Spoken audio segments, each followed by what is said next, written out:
Hey, EJ. Good morning, Sarah. How are you? I'm terrific. How are you this morning? Good. I'm Sarah Posner. I'm senior editor at Religion Dispatches, and I'm here today with EJ Graff of the American Prospect, where she is a daily columnist and a contributing editor. And EJ is also a resident scholar at the Brandeis Women's Studies Resource Center in Boston, and I'm very pleased to have her here today so we can talk about whether we're seeing a resurgent women's rights movement. So I wanted to start off with a piece that you wrote last week, EJ, at the American Prospect, Yep. Which incidentally is a publication near and dear to my own heart. And I call it your Tigger versus Eeyore piece. Yes. Because in it, you're having a little battle with yourself, where you're trying to decide, This is a common experience. should I be optimistic or should I be cynical about what's happening right now in the states mostly, but also at the national level in Congress with an assault from the right on women's access to contraception and birth control? And are we seeing a robust women's movement fighting back? And so you have a good news and a bad news. You say the bad news is that women are under attack. The good news is that they're fighting back. What do you think? And that women have allies. I mean, it's not women alone who are fighting back. Sure. It's, we haven't gone back to 1963. As much as some people are trying. As much as some people are trying, yes. We have not actually stepped into the time machine and gone backwards. I just want to put this on the record. You are allowed to wear pants in public. Okay. Yes. But there are some things, where maybe women aren't allowed to breastfeed in public, or women aren't allowed to talk about the fact that they use contraception in public. But we'll get to all of that. Yes, we will. Maybe not the breastfeeding part. But I think that from my perspective, I cover the religious right, and I cover abortion, access to abortion, religious opposition to abortion and to contraception. So this is sort of my world that I cover for a long time. Yep. And I think there are a lot of people who've seen this gradual march to restricting women's access to abortion services at the state level, mm-hmm. and watched it with alarm. Yes. And then I think that for everybody else who's not watching it that closely, it's all of a shock. sudden Right. this bill in Virginia, the ultrasound bill, with the requirement that that a woman has to get an ultrasound before she can have an abortion, and that the ultrasound be done with a transvaginal probe. It bursts into the national headlines in a way I think that an issue like this hasn't in quite some time. Yes. That's the exciting part to me.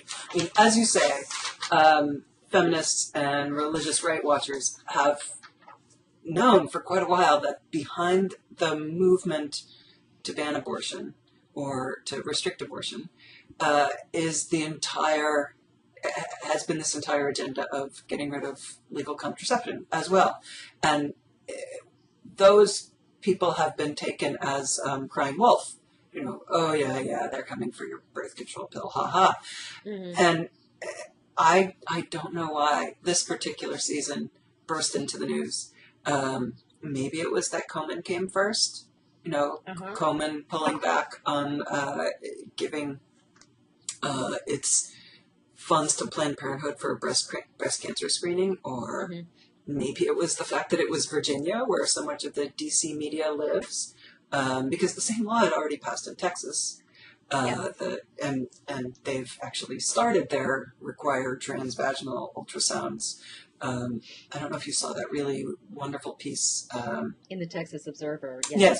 Yes, in the Texas Observer, where a woman wrote about the absolute tragedy of discovering she was not going to be able to carry to term, or if she did, her child would be in torture for mm-hmm. its difficult and probably short life. Right. And nevertheless had to lie there as some doctor read to her, that's a heartbeat, and all of that other horrible thing, all those other horrible things she already knew.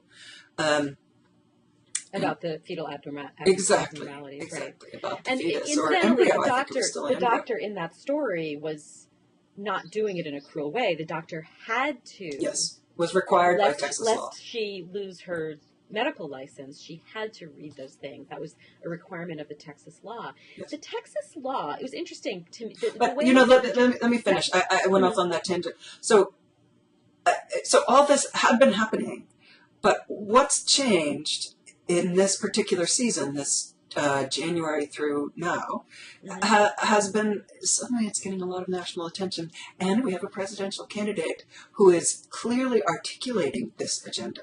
Yeah. I mean, it hasn't been said so clearly before. Feminists have been warning that that is what was behind it, because they've seen it.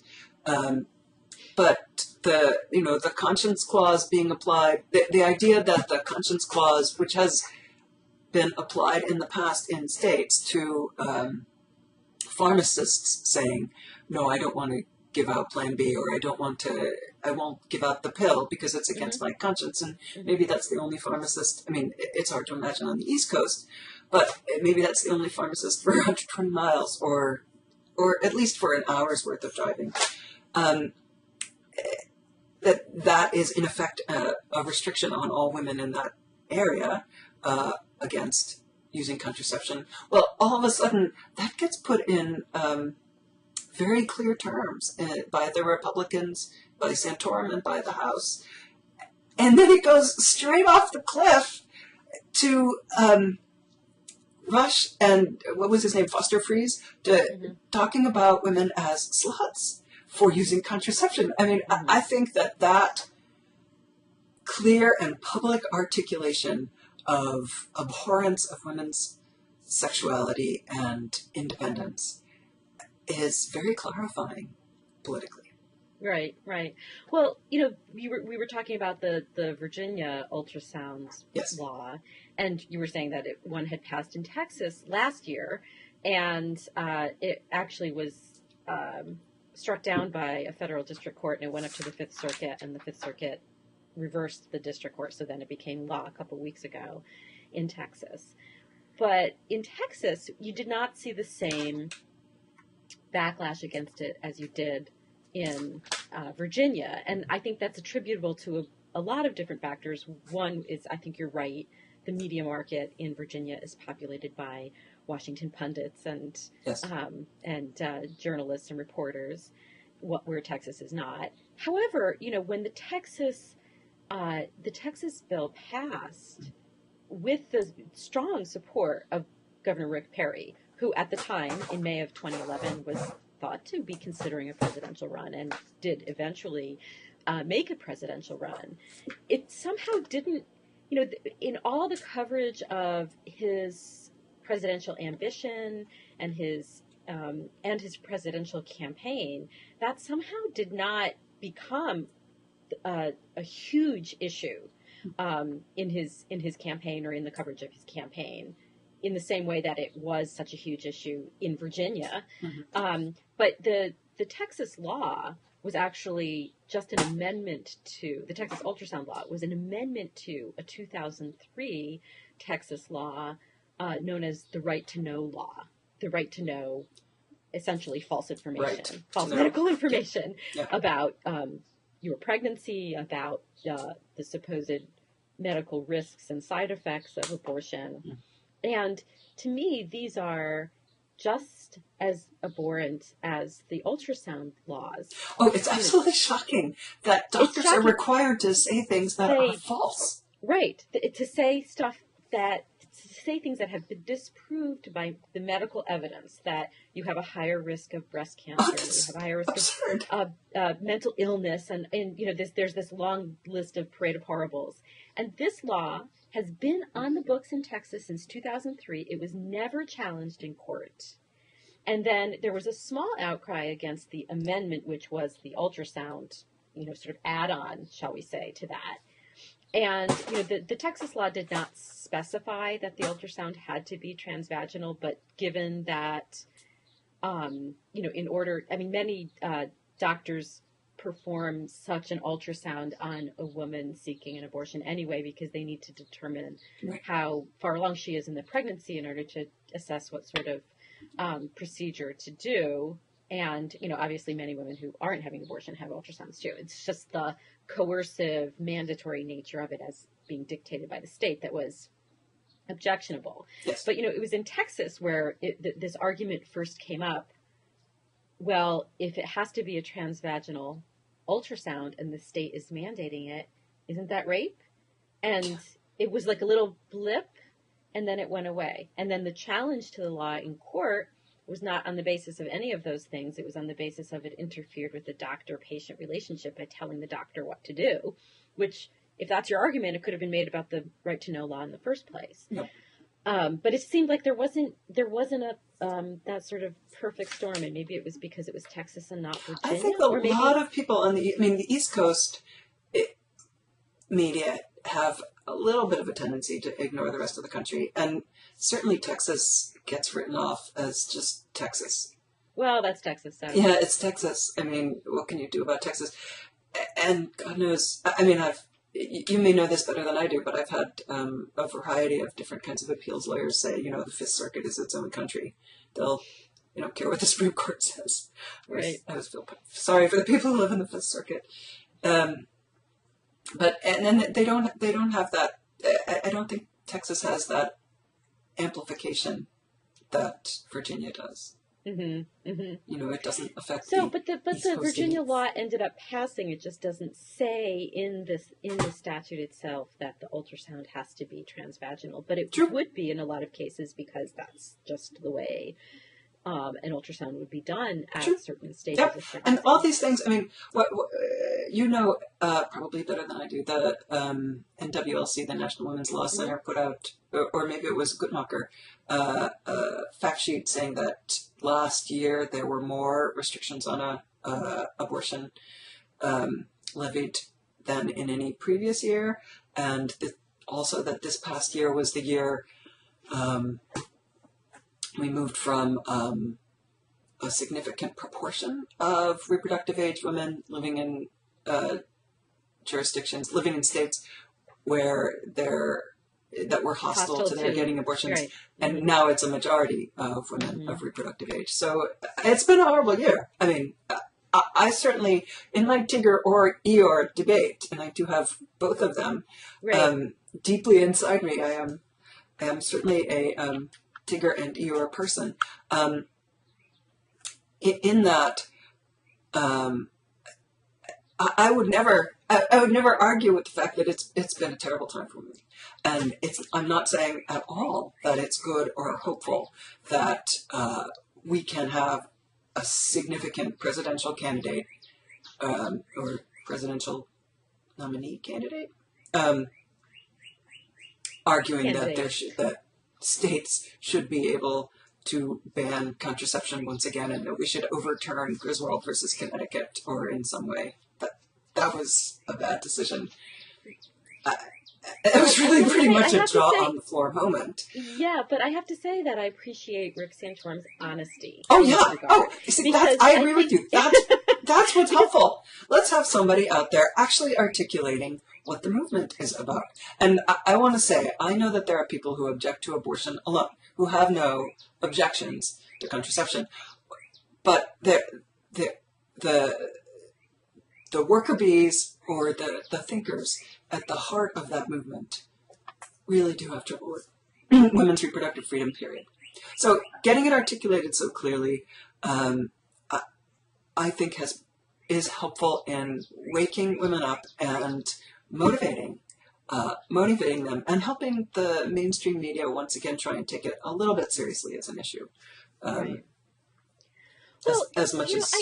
I mean, it's still considered a culture war issue, and so not a serious issue. But yeah, and I kind of hate that, because it's so much at the heart of what is happening in American politics right now. So to sort of, and culture war issues are often depicted, quote unquote culture war issues, because I don't even like that terminology, are often sort of, oh, well, that's a side issue. The real issue, I know, the real issue is the terrible economy, or is the economy improving? And the economy and war. And right. the war. Yeah. If there's guns involved, it's wars. serious. Yeah. And so I hate that sort of relegating it to sort of a side issue, because it isn't a side issue to the people who are interested in interfering with it. And it's certainly not a side issue to women and their And we do, and their women do make up a and significant everybody. portion of the electorate, last I checked. Yes. And what was it, 53%? Yeah. right. Okay, so here's, I know, and I don't like calling it culture war issues either. I think it's helpful to remember that the economy depends on women, right? That the fact that contraception is legal, and this is up for discussion, so we get to talk about it again, is one of the drivers of the American economy. Women, what was that study that came out recently? Women who had access to the pill in the 70s were making 8% more in their 50s than women who have not had access to the pill. So if women can't control their fertility, they can't make plans about education, they can't make plans about their jobs. It really doesn't make any sense to invest significantly in a career unless they're going to abstain from heterosexual sex, which is just not going to be the choice of the vast majority of women. Right. I mean, I'm happy to make that choice, but I have different motivation. Right. So if we can remind people that, in fact, women's bodies are an economic issue, maybe that helps. Mm-hmm. And also having the freedom to live your life without shame or restriction is a significant issue. That's not just a cultural issue. So I think getting it on the table very clearly, that's the Tigger side, right? Yes. There's lots of young women, I think, who have grown up with the sense that they can do whatever they want, right? That things are free now. I mean, they have their own sets of issues. But they don't frame it in gender terms, what the problems are that they see in the country. And having this come out clearly, and women tend to wake up around 35, they sort of look around and they say, wait a minute, I led my high school. I was president of the senior class and, valedictorian and whatever, and now here I am, and how come the guys I graduated with are movers and shakers and I'm lower middle management, or whatever their particular career path is. That I've seen that over and over, that's when women start to have a feminist awakening. Well, if you wake young women up about sexuality issues early in their lives, then they're going to be more likely to identify with the women's movement and say, wait a minute, my entire life depends upon this. Like, so you being think able that, to are you saying then that the younger generation of women, say women who are in their 20s right now, are having a different kind of awakening to the feminist movement than women who did at the same age, women who are 40, 45 now did at the same age? Because if you're 45 now, you were 20 and 25 in 1982. No, sorry, 1992. And it was a completely different world, right? And so, that was a moment when I think young women thought that the doors were open and their path was clear, right? That they had a free. Absolutely, because in 1992, I was in my mid-20s, and that's exactly what I thought. Right. I mean, it was this moment of. I wrote about this recently at Salon. I wrote about how optimistic everybody was the night Bill Clinton got elected in 1992. And looking back on it now, it just seems so out of sync with the level of optimism now, 20 years later, about the state of access to reproductive health care, at least, if not other things too, so the wage gap, the gender wage gap, and the glass ceiling, and all these things that you're just the wage gap actually started closing for the first time in 20 years. Did you know that? Yeah, it closed a little bit last year because men's wages dropped faster than women's because women's were already so low they couldn't drop. But it's still not closed. No. But it had been stuck for a good 20 years at about 78 cents on a man's dollar, depending on a variety of little things, 77, 78. And it went over 80 last year because men's wages dropped and more women are at minimum wage, so women's wages can't drop as much. Oh. So there you go. That's not exactly... it's going to expand again as the economy improves, which is generally what happens. So, but, I mean, I guess what I'm trying to pick away at a little bit more about what you're saying is, I mean, is there any... do we have any empirical evidence that young women are being awakened to this by what's happening in the news right now? Empirical. Santorum's positions and the things that are happening. I haven't seen a study. That would be really interesting. I just have a completely different feeling than I've had in a long time. I mean, I think it's very natural for, and this happens in all sorts of ways, movements to go moribund for a while. But, I mean, that's fine. The feminist or women's movement was exceedingly alive when women were fighting first for contraception, reproductive freedom, or turn of the 19th and the 20th century, and for the vote. And then they win the vote, they go to sleep for a little while. I mean, there was a generation of feminists, and then there was that movement back into the home in the 1950s, that very conservative period after World War II. Right. And then there's another, and then those women's children go, or daughters, I should say, go, and some of those women themselves go, wait a minute, what happened here? I don't know. This isn't, there's more to me than this model. And you have the movement that comes about in the late 60s and 70s and has essentially won as much as it can win by the early 1980s. And then you start getting the backlash. So I'm not saying that its efforts were done. I mean, changing the workplace for flex time and the universal child care goal that was so clearly stated at the time, a number of other things. Those weren't achieved. Those women got as far as they could and stopped in exhaustion. And their daughters had it so much better that they saw a nice clear path. I mean, you could be a lawyer. You could be the president of your class. You could wear pants to school. You could get contraception. And if you were in a family with enough resources, you could have an abortion. And all of those things clear a future for you. You could be on sports teams. It looked good. So they don't hit their barriers until 30, 35, 40. But now, having this complete backlash, I just have that feeling. I don't know how to say it otherwise. There's a lot of people shocked. There's young men who are shocked who grew up with feminist mothers and feminists all around them and really truly believing women are equal. Pardon me? Right. And grew up with the assumption that their partners would have, and they and their partners would have access to contraception. Yes, that they would be able to control their fertility.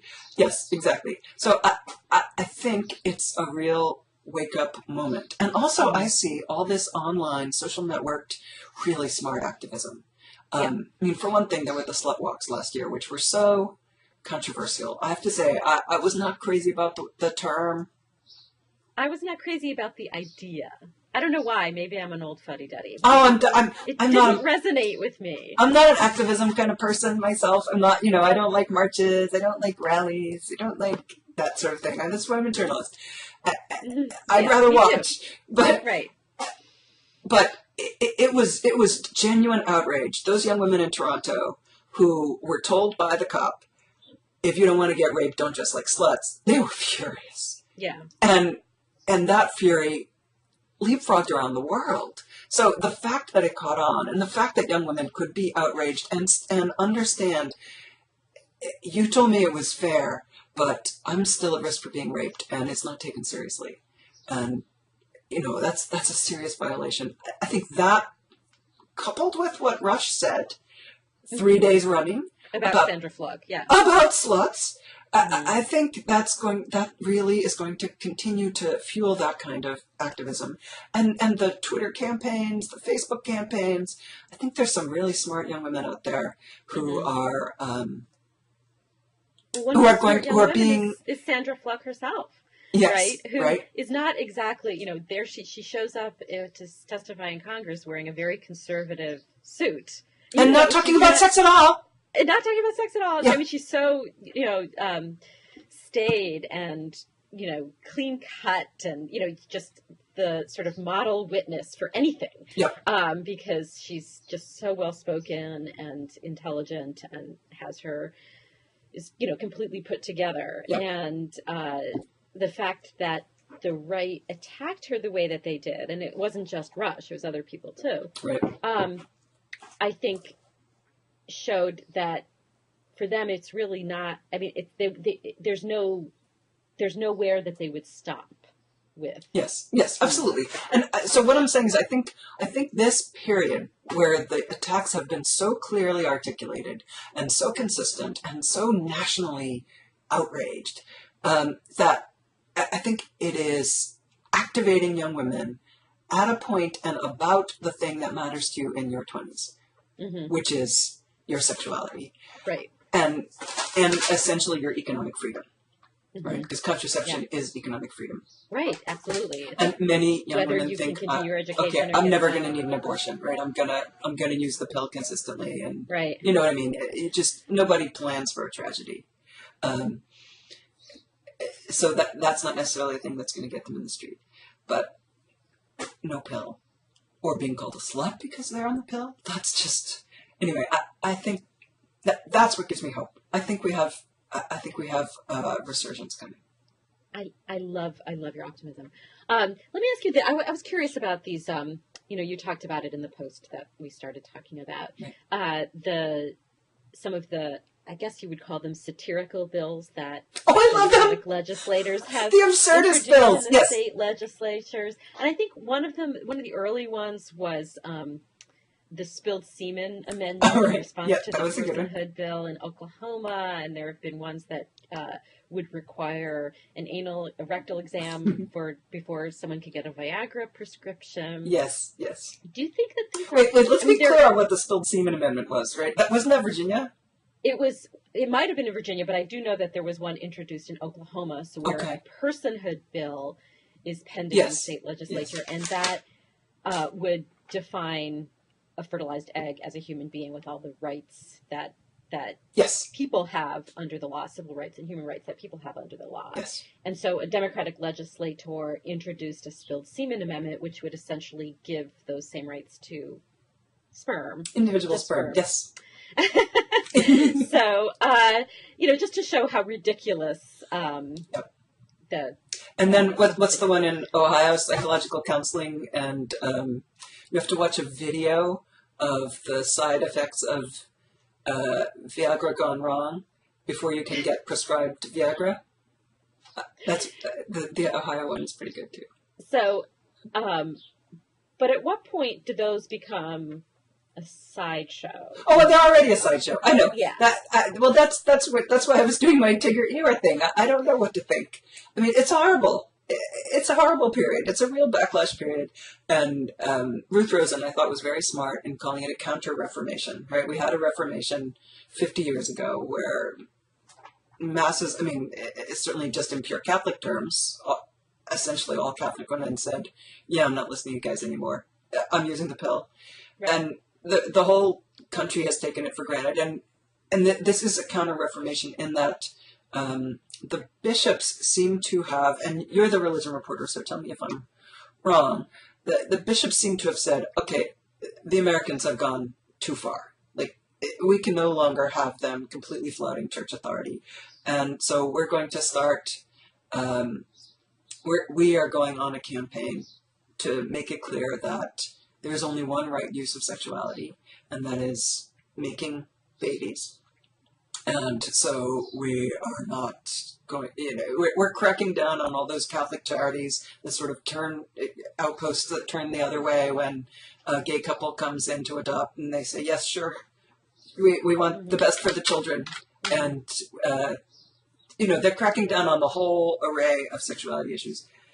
And, of course, they're being picked up by, as you know, the evangelical Christian right that wants very much the same things. Well, it's interesting. So I think that the bishops are out to basically make the church and its followers be as pure as, I don't like to use that word, it's not, ideologically pure, I mean, as they can possibly be. They want to take back the American church, I think. They don't care if they lose, so people say, well, gosh, most Catholics don't follow the bishop's teaching, the Vatican teaching on birth control, and they don't care, right? They would rather have a smaller church of true believers than one that they think is sullied by not having true believers in its midst. Right. Well, they have the long view. We've been here for 2,000 years, and you guys haven't. And right. And I think that their religious liberty campaign, which they launched last year, religious liberty. This is how they framed it. Yes, I understand. I was putting the air quotes. Yeah. Okay. I can see you do the bunny quotes, right? So they framed it in terms of, we are under, our values and our religious beliefs are under attack by mostly LGBT rights and reproductive rights, although they don't obviously frame it that way. Yep. And this was an idea, I think, that they drew a lot from the evangelical world, the idea that somehow Christians are persecuted. It's like an extension of the war on Christmas, that you can't, so that you supposedly can't say Merry Christmas and everybody wants you to say Happy Holidays instead. Right. And so I think they drew this idea very much from the evangelical world. For several years now, there's been... I remember Maggie Gallagher talking about it at the end of the 90s. Was it the end of the 90s? No, it was early in the 2000s. Yeah, and I think that was very much something that was an idea that was cleaved off the opposition to gay marriage. And yes. Opposition, yeah. So No, she was absolutely saying it passes, and all of a sudden there's no religious liberty, and I was like, Maggie, explain this again?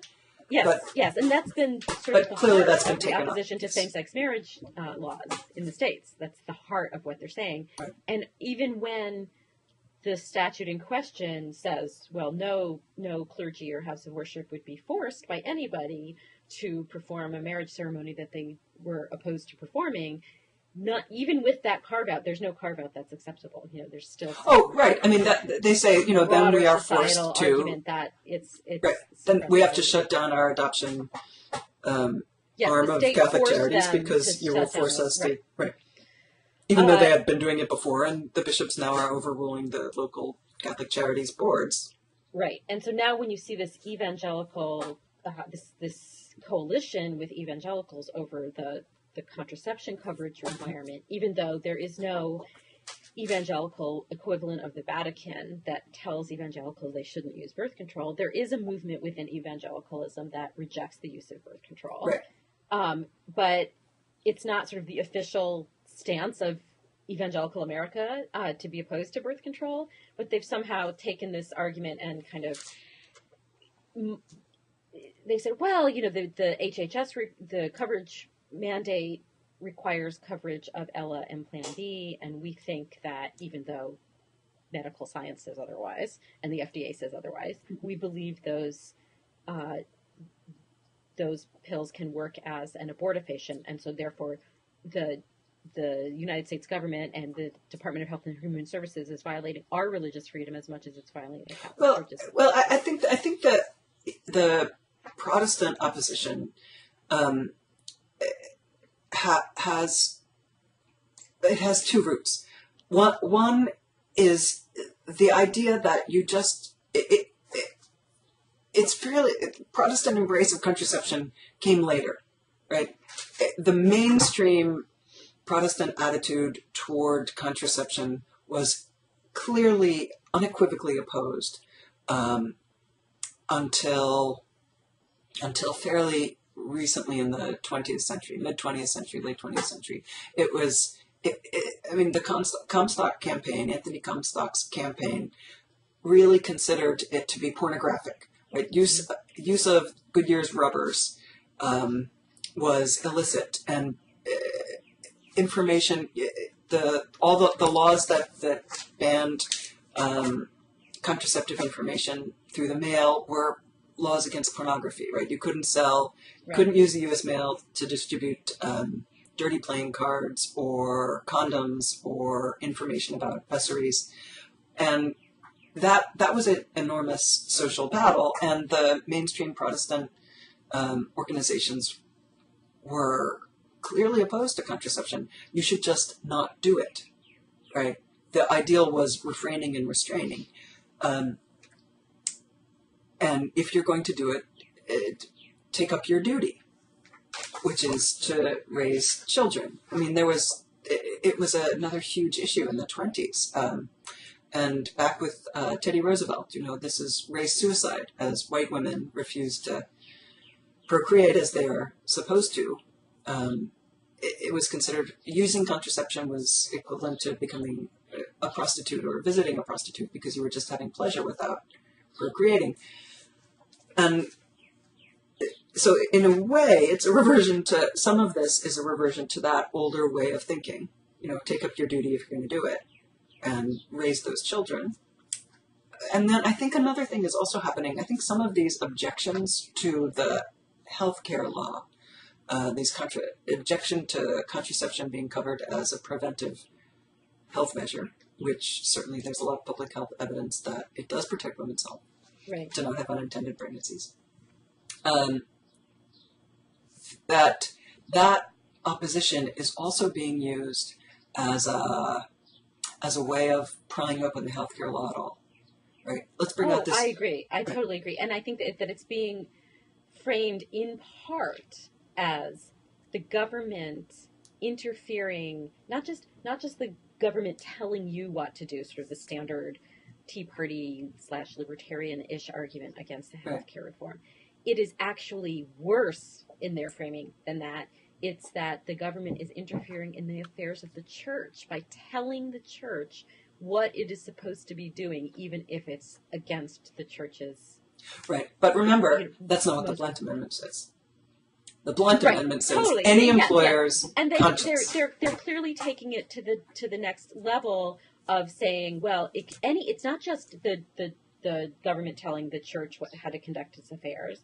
It's the government telling religiously affiliated organizations. No, it's the government telling any employer. It's the government telling you what your religious conscience, telling you to do something that's contrary to your religious conscience. No, it doesn't even say that about you and your religious conscience. It's moral objections. So if your employer has a moral objection to carrying insurance for you, or to covering, or a particular kind of coverage, to sending you to addiction treatment, or I think it's a wedge into destroying the healthcare law entirely.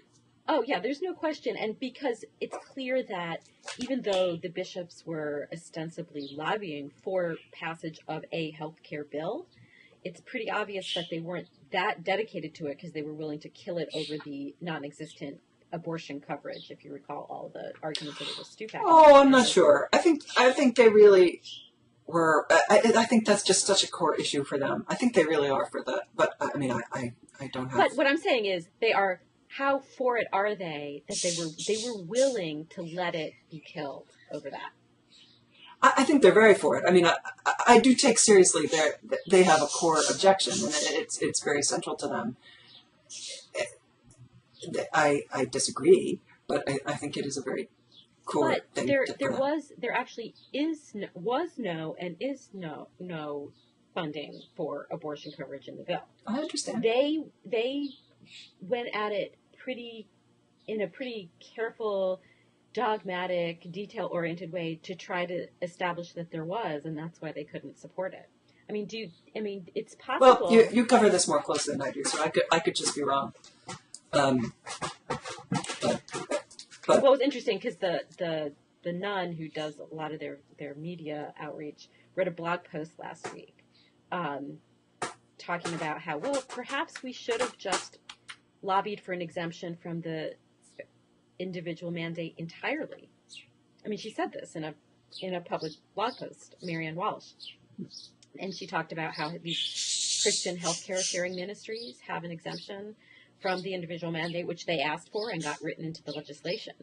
And now she was sort of speculating that, well, perhaps we should have gone that route of getting an exemption from the individual mandate entirely instead of trying to carve out these conscience objections to these different pieces of it that we find morally objectionable. Well, let me ask you, do you not see any resurgent women's activism? I don't even want to call it a feminist movement. Who knows what they're going to name themselves, but women on behalf of women's lives. I do see it. I mean, all the things that you talked about, the sort of street and social networking kind of activism. Right. And there are organizations that work towards getting more women elected to public office and training women activists to be advocates for these sorts of issues. But I guess since I cover the right and the conservative movement so closely, I see how they have invested in a long game in that they have their own law schools that have educated people like Michelle Bachmann. And they have their own law firms, which they claim are just an answer to the ACLU because the country needed an answer to the ACLU. And, you see a lot of these legislators at the state level. Many of them were inspired to run for public office or trained to run for public office in order to legislate from what they see as a biblical worldview or from a biblical or Christian. Though, Sarah, this has been going on for a while. I mean, I've been in despair about those things for a decade, right? Those things that were happening, gay people were trying to make it a big deal, and some kinds of right watchers were. What I see as different is that it seems to me that a segment of the population has woken up to what the attacks are and how core they are. That's what's new. That's where I have any ticker. I mean, I've been saying for years that I have shifted over from LGBT rights to women's rights primarily because I'm just bored by winning. I mean, my gay side has won. I mean, it's easy for me to say that. I live in Massachusetts. I'm married. And I don't travel to Texas or Alabama very often. When I do, I go to very narrow parts of Texas. But that my women's side was losing, and that no one was fighting for it. And that's the only place where I have a little resurgence of hope for a change. I actually think that the right is working harder on these reproductive related issues because they're frustrated by losing on gay rights. That's I mean, they see the writing on the walls, with that's very interesting. I hadn't thought about that. That, so that they need to invest in something that they either think that they can win or can motivate more of their base. I mean, if you look at the demographics of how younger people feel about same-sex marriage, they're more in favor of it or just more laissez-faire on it. And I think that they're worried that they've lost that, and they need to continue to have a wedge issue. But I think that with the contraception stuff, I think they've gone too far. I think they've gone too far. That's where I'm happy. I think they've gone too far. Where they've been going, what they've been doing, I've known about that. But I think they've finally gone too far. That's where I have any ticker at all. But I think I'll just add, to close out, I'll add an Eeyore. I'm plenty Eeyore, so that's fine.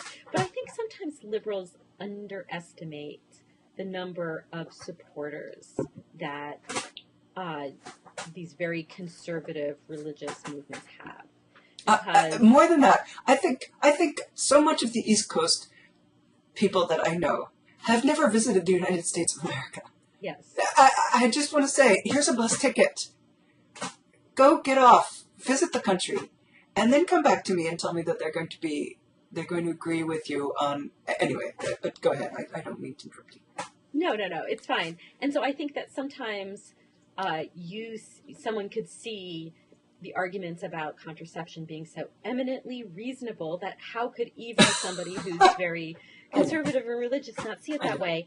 And I just think that it's a mistake to think that this is a sort of one-shot deal where you can sort of fight back against these very extreme bills that are pending in state legislatures and have some marches and do this and that, and then breathe a sigh of relief that we sort of got past some very terrible laws. I see what you're saying. Yep. No, I really think that if you activate young women, if you activate young people about a core issue in their early 20s, they carry that for their lives, right?